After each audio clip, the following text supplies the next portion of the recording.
Vamos dar continuidade ao nosso curso de mecânica quântica. Nessa primeira parte do curso, nós estamos fazendo uma revisão de física moderna. Na aula anterior, nós falamos sobre efeito fotoelétrico, e agora nós falamos sobre radiação de corpo negro, e agora nós falaremos sobre efeito fotoelétrico. Para essa revisão, nós estamos usando um material da LibreText e sobre efeito fotoelétrico. Esse material é da OpenStax, né? Eu vou colocar o link na descrição. Efeito fotoelétrico. Quando uma superfície metálica é exposta a uma onda eletromagnética monocromática, né? Que tem um comprimento de onda suficientemente curto ou equivalentemente acima de uma frequência limite, a radiação incidente é absorvida e a superfície exposta emite elétrons. Esse fenômeno é conhecido como efeito fotoelétrico. E os elétrons emitidos nesse processo são chamados de fotoelétrons. Então a ideia é essa, né? Quando uma radiação incide aqui sobre uma superfície e essa superfície emite elétrons, que a gente chama de fotoelétrons, emite elétrons, ok? E aí esse fenômeno nós chamamos de efeito fotoelétrico.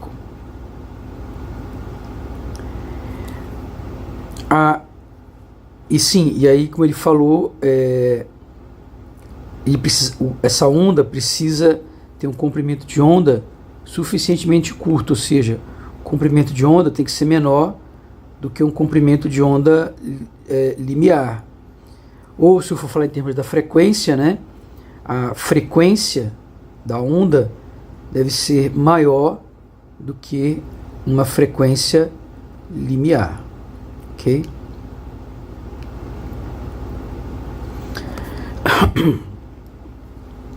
A configuração experimental para estudar o efeito fotoelétrico é mostrada esquematicamente na figura abaixo, né? O material alvo serve como ânodo, que se torna o emissor de fotoelétrons quando iluminado por uma radiação monocromática, né? Monocromática quer dizer que ela tem uma frequência bem definida, né? Então eu incido aqui com uma radiação com uma frequência monocromática, ou seja, com uma frequência bem definida. Na prática não existe frequência, ela sempre tem uma largurazinha de banda, ela sempre é contaminada com um pouquinho de outras frequências. Mas monocromática quer dizer isso, quer dizer que a frequência dela é muito bem definida, né?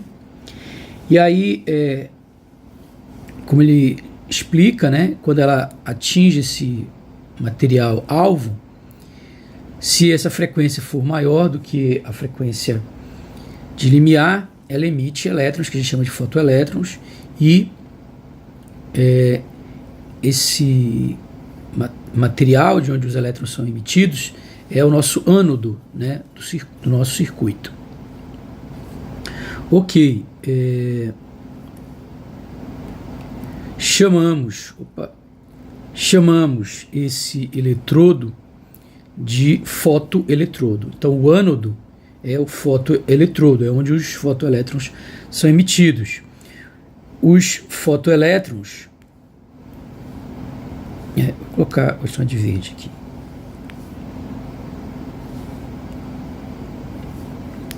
Agora vamos de vermelho.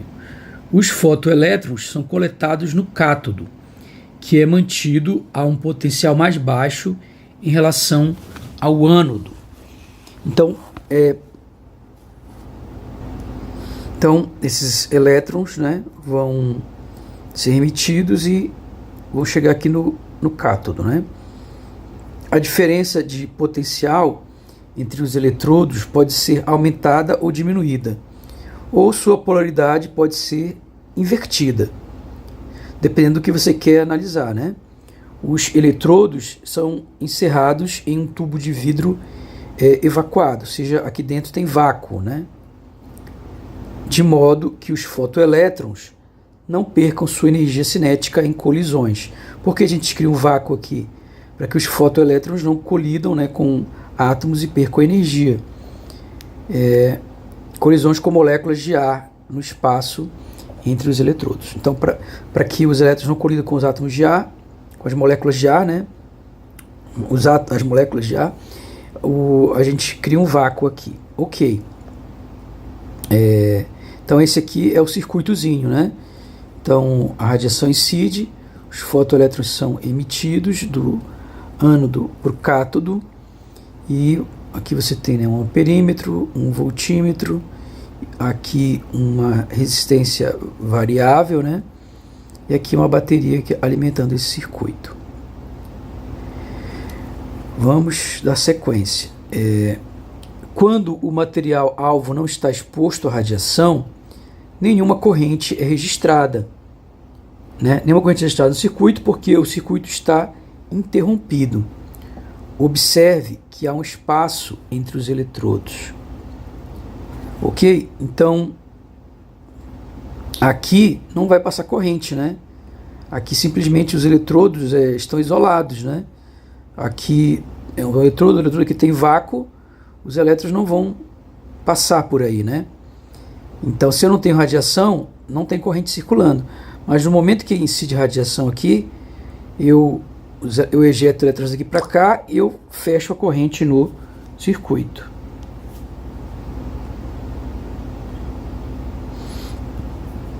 Então vamos dar sequência, né? Esse princípio pode ser usado, por exemplo, lá no relé, né, fotoelétrico. Então você tem um poste lá que a luz liga, né? Você não precisa ninguém ligar isso aí, né? Você pode simplesmente fazer o quê? Colocar um relé fotoelétrico. Ele fica isolado, então aqui é um isolante, né? No momento que você joga a luz, ele emite os fotoelétrons. Inclusive, posso fazer de outra maneira, né? Pode ser uma espécie de material semicondutor que, quando você incide aqui, eles passam para a banda de condução e aí passa a conduzir, né? Mas isso aqui é uma maneira de fazer o efeito fotoelétrico, não é a única maneira, ok? Ok, mas quando o material alvo é conectado ao terminal negativo de uma bateria e exposto à radiação, uma corrente é registrada neste circuito. Essa corrente é chamada de corrente de curto-circuito. Fotocorrente. É uma fotocorrente, né? Ok? Então eu já expliquei isso, né? Que quando a radiação incide, os elétrons são emitidos e o circuito é fechado. E essa corrente é chamada de uma fotocorrente. Suponha que agora invertamos a diferença de potencial entre os eletrodos, de modo que o material alvo se conecte ao terminal positivo de uma bateria, e então aumentemos lentamente a voltagem, a fotocorrente, né, gradualmente. A fotocorrente gradualmente se extingue, desculpa. A gente aumenta a voltagem lentamente, né, no sentido inverso, e aí a fotocorrente se extingue. E eventualmente para de fluir completamente em algum valor dessa tensão reversa. A diferença de potencial na qual a fotocorrente, né, ocorre a interrupção do fluxo, é chamada de potencial de parada. Então, o que é o potencial de parada? Então, a corrente vai estar vindo daqui para cá, né? Porque eu estou colocando um potencial aqui positivo e um potencial negativo. Mas o que acontece, né?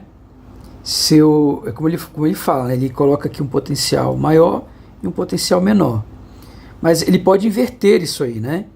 Ele pode colocar um potencial, está vindo aqui a luz, ele está emitindo os fótons, Só que ele bota aqui um potencial, desculpa, aqui tá o potencial negativo, né? Aqui o potencial positivo. Aqui repele aqui, né? Seja os elétrons estão vindo para cá. Só que eu posso inverter, né? E eu posso colocar o potencial positivo aqui e o potencial negativo aqui. E aí agora eu vou estar com o campo elétrico aqui, ó.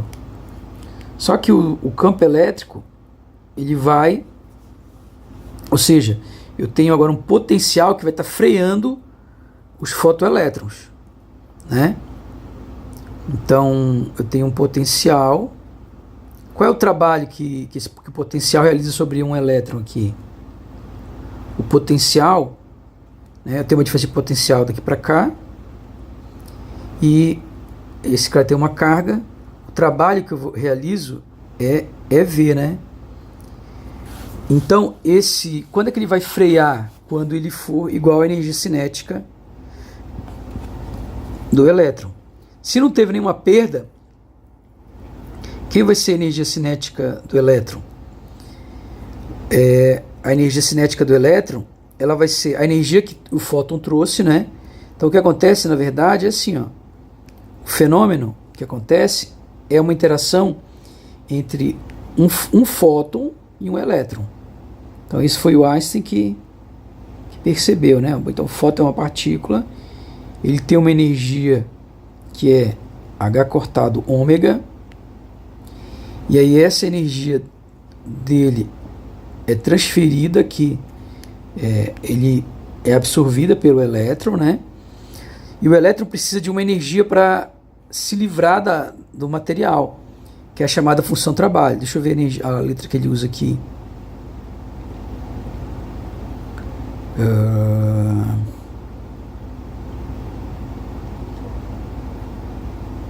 Ele usou φ, né? E ele chama de energia cinética máxima. Máxima porque ele está considerando o caso em que não há perda, né? E que é essa energia cinética máxima? Ela é justamente a energia que o fóton dá para o elétron, menos a energia que o elétron usa para sair da placa, a função trabalho. Então, o elétron precisa, ele pegando a energia que ele recebe, descontando a energia que ele precisa para se libertar da placa, tudo que sobra ele transforma em energia cinética. Se não tem perdas, energia cinética máxima, né? Quando não tem perda é zero. Então eu posso dizer que isso daqui é igual a E menos a função trabalho, né? Então essa expressão que a gente tem aí, ok?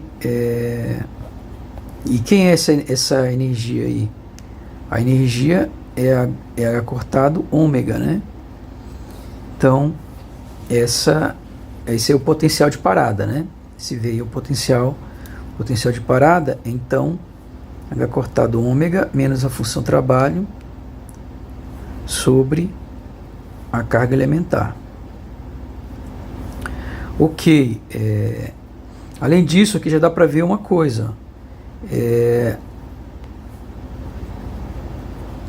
Qual é a relação entre a energia cinética máxima, né, do elétron e do fotoelétron emitido e a frequência? Eu posso tirar daqui também, ó, né? A energia cinética máxima, ela vai ser H cortado ômega, ou seja, é uma relação linear, né? Essa é uma relação linear, né? E o efeito fotoelétrico só ocorre, ó, então aqui seria menos a função trabalho, que é a energia cinética máxima, né? Quando a frequência é zero, eu tenho menos, né? Eu tenho esse intercepto aqui. E aqui é a frequência de limiar. Se eu tiver que a energia cinética é igual a zero, quando a energia cinética é igual a zero, o elétron não consegue sair da placa e não ocorre efeito fotoelétrico. Só vai ocorrer efeito fotoelétrico se a energia que o fóton traz é maior do que a função trabalho. Porque se não sobra energia, se toda a energia que o fóton traz é menor do que a função trabalho, não sobra energia para o elétron se movimentar. Então ela tem que ser maior, a energia tem que ser maior do que a função trabalho. Porque parte da energia que o fóton traz é usada como função trabalho, ou seja, para arrancar o elétron da placa, e o restante é usado para movimentar o elétron. Desconsiderando a perda, o elétron é transformado em energia cinética. Se a frequência do fóton é muito baixa, ele não tem energia suficiente. Se ele está abaixo da frequência de limiar, então a frequência de limiar ocorre quando a energia é zero. Quando a energia cinética máxima é zero. E aí, nesse caso, eu tenho o quê? Que H cortado ômega é igual a função trabalho. Então, eu tenho que o ômega, nesse caso, ele vai ser quem? A função trabalho sobre a constante, né, de Planck. Então, é por isso que existe uma frequência de limiar. Se a frequência for menor do que a frequência de limiar, não ocorre efeito fotoelétrico, tá? Então, se a frequência for menor do que a frequência de limiar, não ocorre efeito fotoelétrico.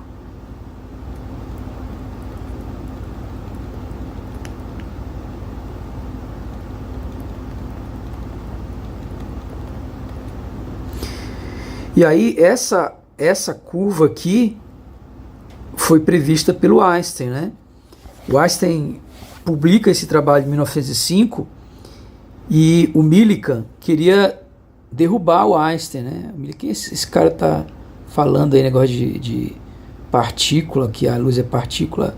O Millikan ficou invocado e queria provar que o Einstein estava errado. Então, em 1914, ele fez o experimento para levantar essa curva, né? E aí o que ele demonstrou é que, na verdade, o Einstein estava certo, né? Isso ajudou o Einstein a ganhar o Nobel, né, de Física. Ok? E aí ele ganha o Nobel de Física em 1921, né?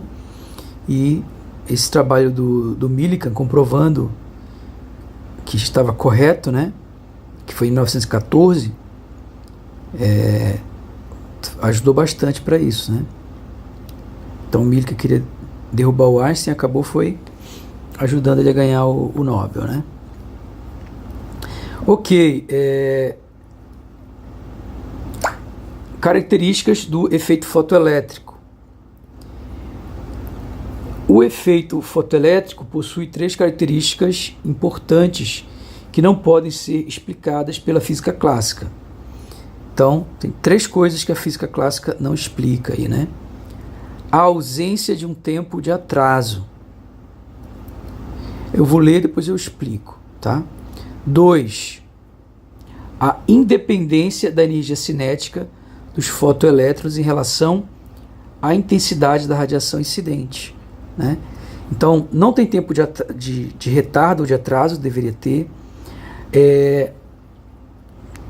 A energia cinética dos elétrons, né? Ela não depende da intensidade da radiação. E a presença de uma frequência de corte.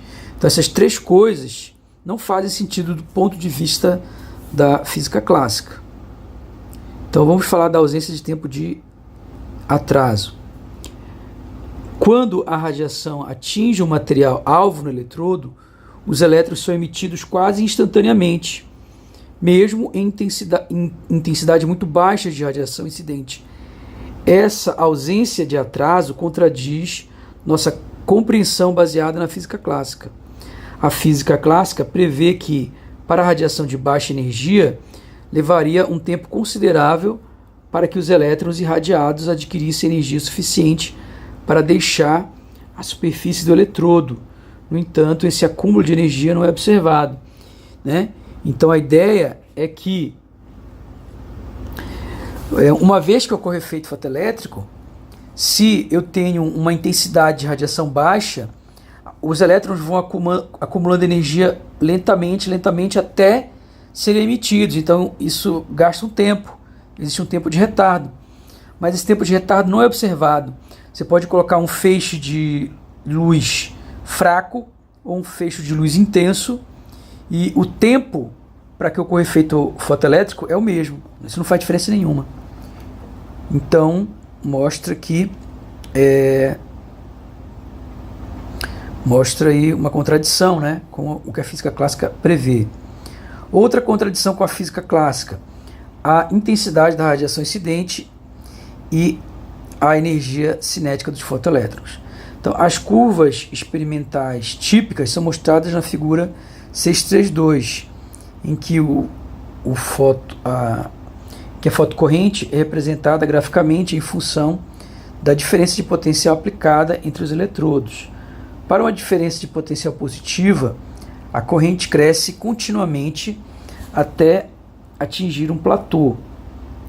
Aumentar ainda mais o potencial, além desse ponto, não aumenta a fotocorrente de forma alguma. Uma maior intensidade de radiação produz um valor mais alto de fotocorrente.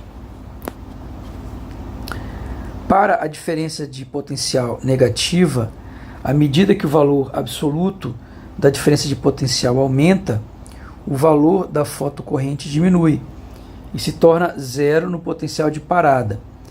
Para qualquer intensidade de radiação incidente, seja ela alta ou baixa, o valor de potencial de parada permanece sempre um valor único. Para entender por que esse resultado é incomum do ponto de vista da física clássica, primeiro precisamos analisar a energia dos fotoelétrons.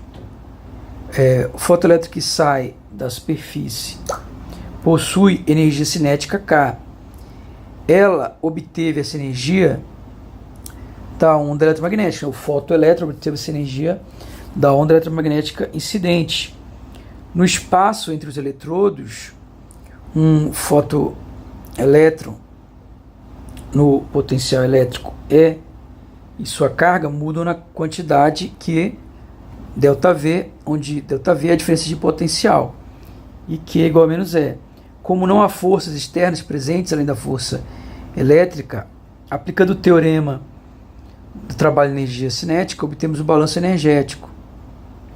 A variação da energia cinética é igual a menos E vezes a diferença de potencial, onde ΔK é a mudança na energia cinética dos fotoelétrons.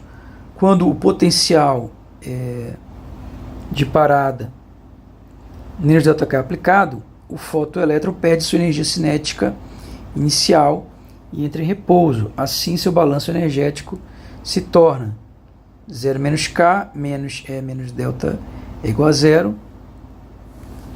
Ou seja, a energia cinética é aquilo que a gente falou, né? O trabalho, que é o E vezes a diferença de potencial, é igual à energia cinética. Isso aí é básico, né? Coisa que se aprende lá na 8ª série.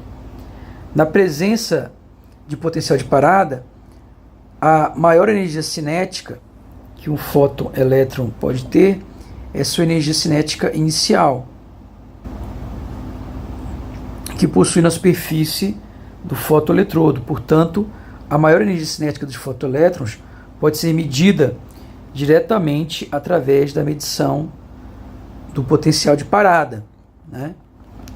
Então, esse potencial de parada, e ele já está com a energia cinética máxima, né? Porque ele vai parar esse fotoelétron antes de ser emitido. E na hora da emissão ainda não teve perda, toda a energia ali é energia cinética máxima. Nesse ponto podemos ver onde a teoria clássica diverge dos resultados experimentais. Na teoria clássica, o fotoelétron absorve energia eletromagnética de forma contínua.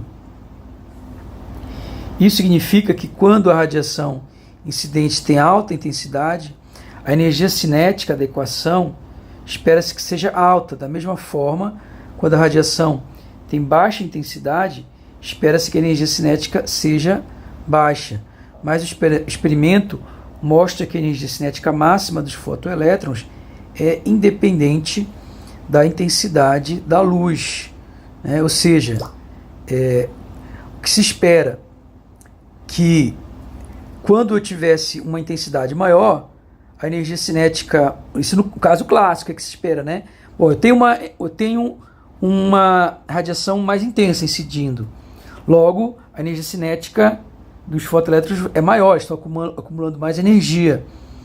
Logo, eu vou precisar de um potencial, botar um potencial maior para parar os elétrons, né? Só que isso aí não acontece, né? O que a gente observa é que se eu coloco inverto o potencial, né? E todos, tanto um feixe de alta intensidade quanto um feixe de baixa intensidade, eles todos têm o mesmo potencial de parada. Ou seja, o potencial de parada não depende da intensidade do feixe, né? Então aqui é o potencial e aqui é a corrente. Quando está direto tem a corrente, né? Lembra que ele circula, ele fecha o circuito. Quando eu inverto, ele vai parando e vai acabando com a corrente, né? E até chegar no potencial de parada. Só que esse potencial de parada ele tá relacionado com a energia cinética. Então significa que a energia cinética não depende da intensidade, o que é estranho, né? Do ponto de vista clássico.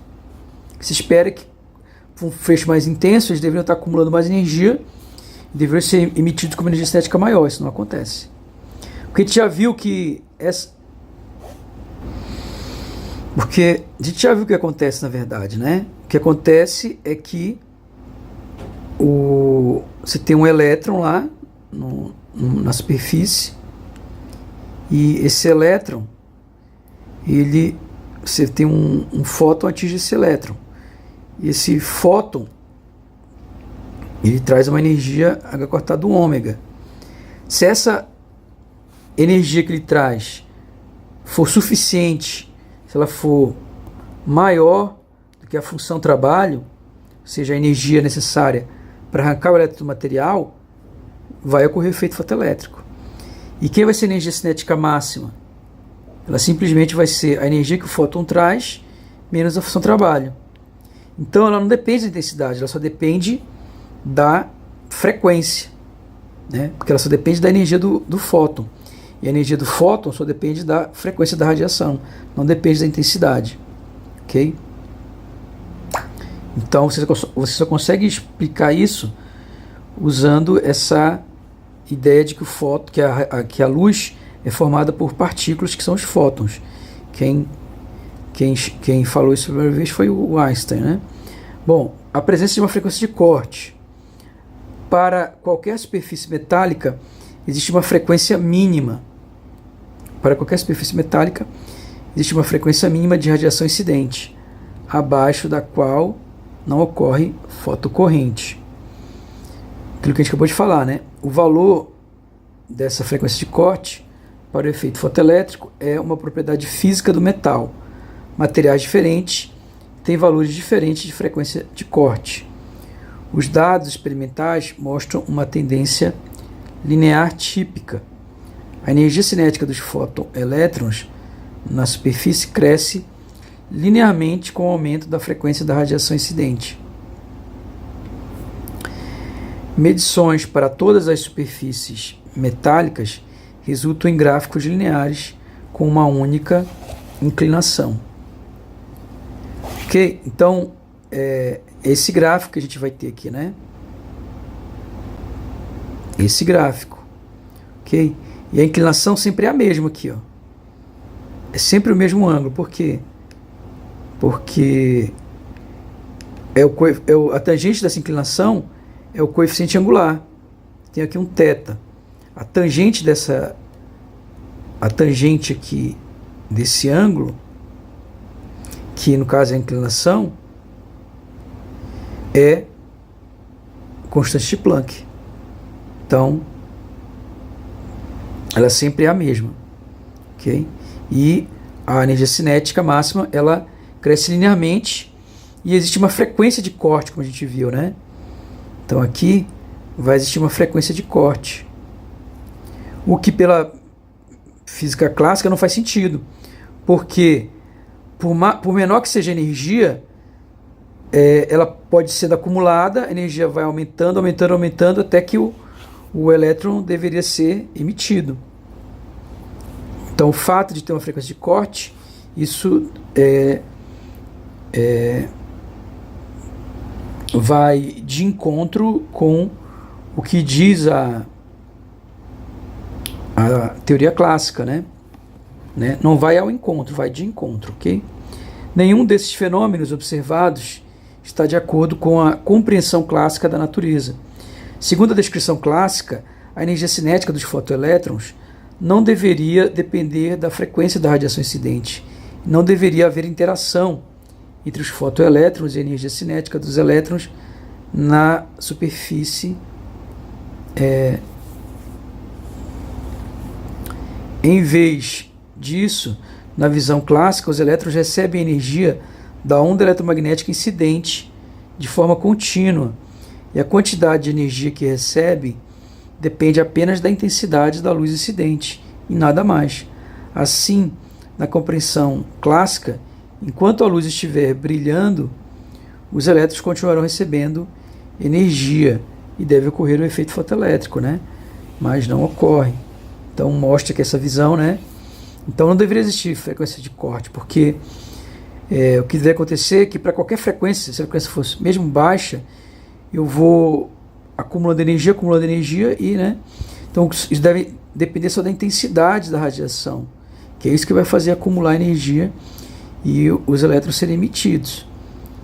A curva que você tem é uma curva desse jeito aqui, que é justamente aquela curva que foi prevista pelo Einstein, né? Então Einstein publica em 1905 e em 1914 o Millikan demonstra isso aqui, né? Ok? Então é exatamente como a gente falou lá, né? Ou seja, a energia cinética máxima ela vai ser H cortado ômega menos a função trabalho, ok? A função trabalho. O efeito fotoelétrico foi explicado em 1905 por Albert Einstein. Einstein argumentou que se a hipótese de Planck sobre os quantas de energia estivesse correta para descrever a troca de energia entre a radiação eletromagnética e as paredes da cavidade, ela também deveria funcionar para descrever a absorção de energia da radiação eletromagnética pela superfície de um objeto. Ele postulou que uma onda eletromagnética transporta sua energia em pacotes discretos. O postulado de Einstein vai além da hipótese de Planck, porque afirma que a própria luz consiste em quanta de energia. Em outras palavras, afirma que as ondas eletromagnéticas são quantizadas. Na abordagem de Einstein, um feixe monocromático de luz de frequência F é feito de fótons. Um fóton é uma partícula de luz. Cada fóton se move com a velocidade da luz e carrega um quantum de energia EF, onde EF é igual a HF. Um fóton, a energia depende apenas de sua frequência. Explicitamente, a energia do fóton é HF, ou você também que a energia do fóton é H cortado ômega. Okay? Então eu posso escrever assim.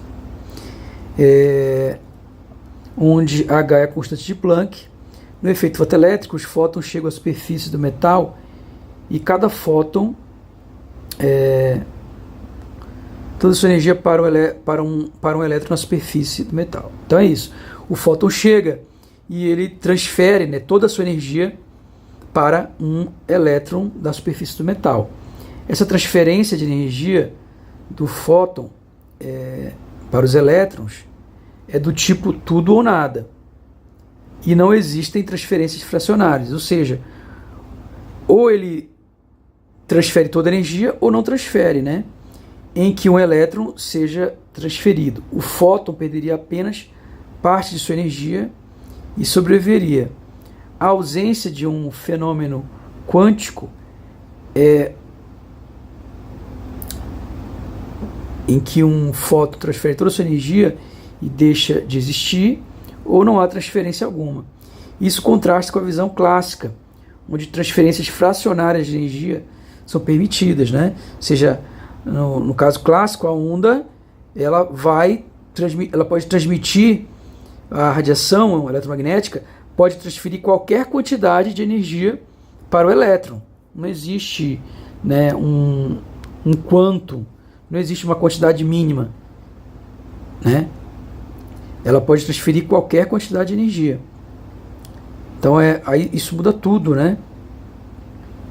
Com essa compreensão quântica, o balanço energético para um elétron na superfície que recebe a energia F de um fóton é essa daqui.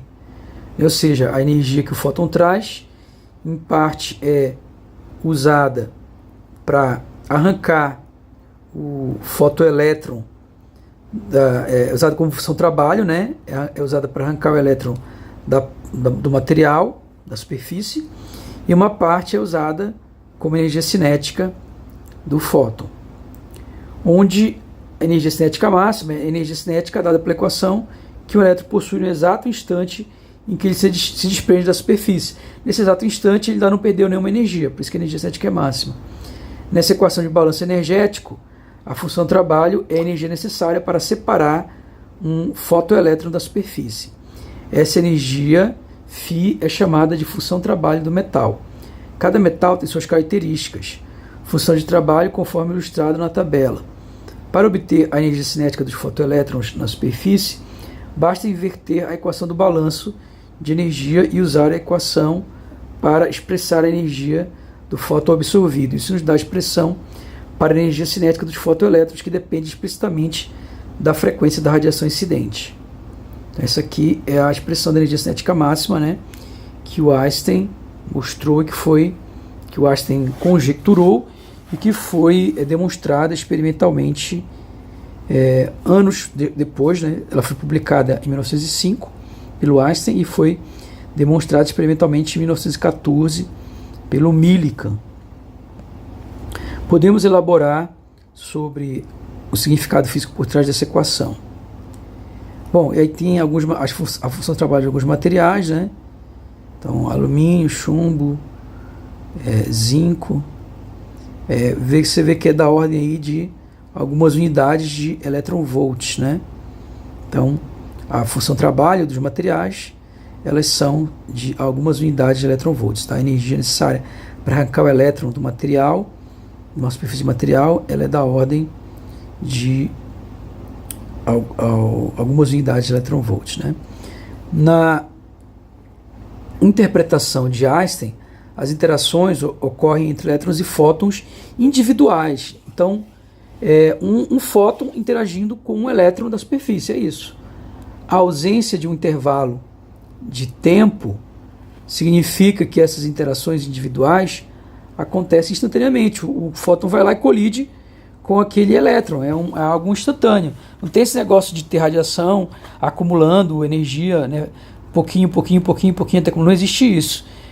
O fóton vai lá e colide com o elétron, ou ele transfere a energia ou não transfere, né? Esse tempo de interação não pode ser aumentado, ele é instantâneo, é uma colisão instantânea, né? Diminuindo a intensidade da luz, né? Por isso que o tempo, não existe tempo de retardo, né? Ele é instantâneo e não depende da intensidade da luz, como se pensava, né? Quer dizer, uma luz menos intensa demoraria mais tempo para acumular energia e existiria um tempo de retardo, mas não existe tempo de retardo, porque não existe a transferência gradual, né, aos pouquinhos de energia, não. Essa transferência de energia da radiação para o elétron, ela é instantânea, o fóton vai ali e um fóton interage com o elétron, ele colide, ou ele transfere ou não transfere energia. A intensidade da luz corresponde ao número de fótons que chegam à superfície do metal por unidade de tempo. Então a intensidade da luz, que a gente interpretava como algo relacionado lá com o campo elétrico, né, com a amplitude do campo elétrico ao quadrado, não sei, né, não tem nada a ver com isso aqui. Aqui a interpretação que o Einstein vai dar para a intensidade da radiação é o número de fótons, ou seja, uma radiação intensa simplesmente é uma radiação que tem muitos fótons. Uma radiação pouco intensa é simplesmente uma radiação eletromagnética que tem poucos fótons. Mesmo em intensidades de luz muito baixas, a interação ocorre instantaneamente. Então esse negócio de intensidade não tem nada a ver, porque a intensidade é só o número de fótons. Se a intensidade é baixa, eu só vou ter menos fótons. Mas isso não influencia nada no tempo, porque o fenômeno é o mesmo. É um fóton colidindo com um elétron, transferindo ou não energia. Então, isso ocorre instantaneamente. Isso não depende da intensidade ser alta ou baixa. O efeito fotoelétrico ocorre ainda porque a interação se dá entre o elétron e o fóton, contanto que haja pelo menos um fóton com energia suficiente para transferi-la para um elétron ligado. Um elétron aparecerá na superfície do fotoelétron. A existência da frequência de corte Fc para o efeito fotoelétrico decorre da equação blá blá blá, porque a energia cinética máxima do fotoelétron só pode assumir valores positivos. Isso significa que deve haver alguma frequência limite para o qual a energia cinética seja zero. Dessa forma, obtemos a fórmula, temos isso aqui, foi aquilo que eu falei, né? Você tem que a energia cinética máxima. O fóton trouxe uma energia HF. Parte dessa energia foi usada para arrancar o elétron da placa, função trabalho. Como é que eu descubro qual é a frequência mínima? É quando a energia cinética for zero. Quando for zero, porque ele não tem energia, o fóton não tem energia suficiente para que o elétron consiga ser arrancado e se movimentar. Então, essa situação ocorre exatamente quando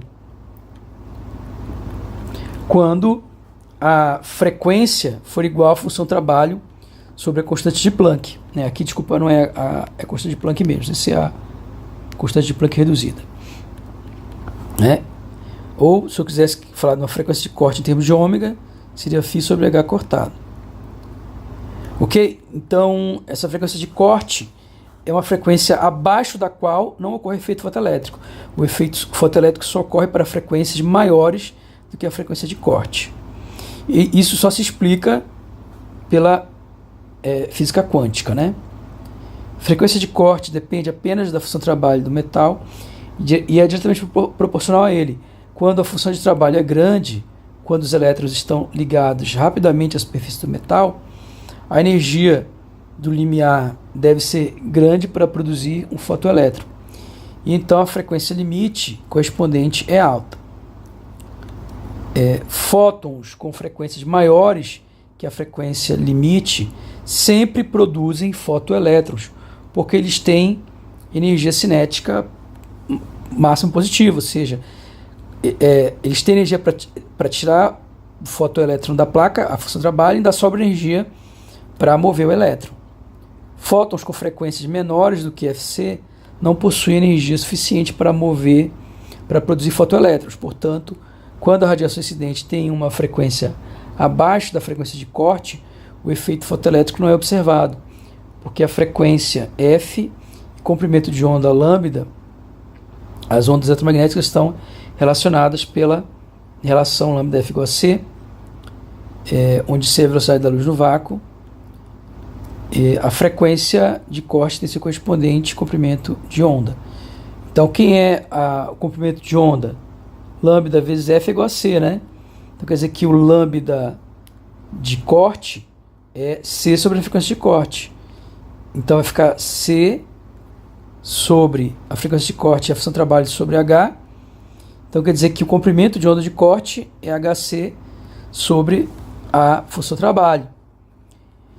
Então, se eu for falar em termos de comprimento de onda de corte, só existe efeito fotoelétrico quando o comprimento de onda for menor do que o comprimento de onda de corte. Nessa equação, HC é igual a 1240 eV. Nossas observações podem ser reformuladas da seguinte maneira equivalente. Quando a radiação incidente tem um comprimento de onda maior que o comprimento de onda de corte, o efeito fotoelétrico não ocorre, né? Então eu posso falar que o efeito fotoelétrico não ocorre quando a frequência é menor do que a frequência de corte, ou eu posso dizer que o efeito fotoelétrico não ocorre quando o comprimento de onda é maior do que o comprimento de onda de corte. Bom, aqui tem uns exercícios, né? Vocês podem depois ir para o link que eu vou deixar abaixo, e aí você pode acessar esse material e fazer os exercícios. E é isso.